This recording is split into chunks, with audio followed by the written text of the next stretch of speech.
Benvenuti in un nuovo video tutorial su CyberSonar, la piattaforma che rivoluziona la gestione del perimetro informatico esposto. Oggi esploreremo la funzionalità Assets della dashboard. CyberSonar esegue una scansione completa di tutti gli asset che un'organizzazione espone online, rilevando tutti gli applicativi e i server legati al nome di dominio. Ogni asset rilevato viene aggregato in questo elenco dove troviamo l'IP o il nome di dominio, l'IP con cui viene risolto, le eventuali vulnerabilità categorizzate per indice di rischio, le date di rilevamento, lo status e la reputazione. Cliccando su Details si apre una schermata che offre un sommario completo dell'asset.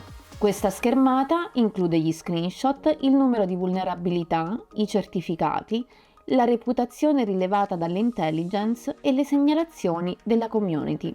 Inoltre vediamo un riassunto che mostra la geolocalizzazione, le informazioni sul provider, per cosa viene utilizzato l'IP, se è presente un WAF e un Content Delivery Network, il flag relativo alle honeypot, l'esposizione su Noditor oppure l'appartenenza a whitelist.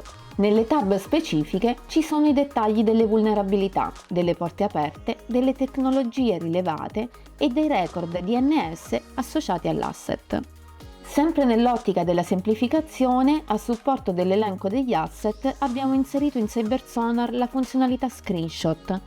È una gallery che raggruppa tutti gli screenshot degli asset esposti, che permette di valutare in modo analogico la presenza di misconfigurazioni o esposizioni errate. Grazie a queste funzionalità è possibile gestire il perimetro esposto in un'unica vista globale e categorizzata. Nel prossimo video vedremo nel dettaglio la componente CTI di CyberSonar con la funzionalità Data Leak. Per fare una prova personalizzata di CyberSonar e scoprire come può aiutarti a gestire la superficie di attacco, puoi richiedere una demo dal link in descrizione. Grazie!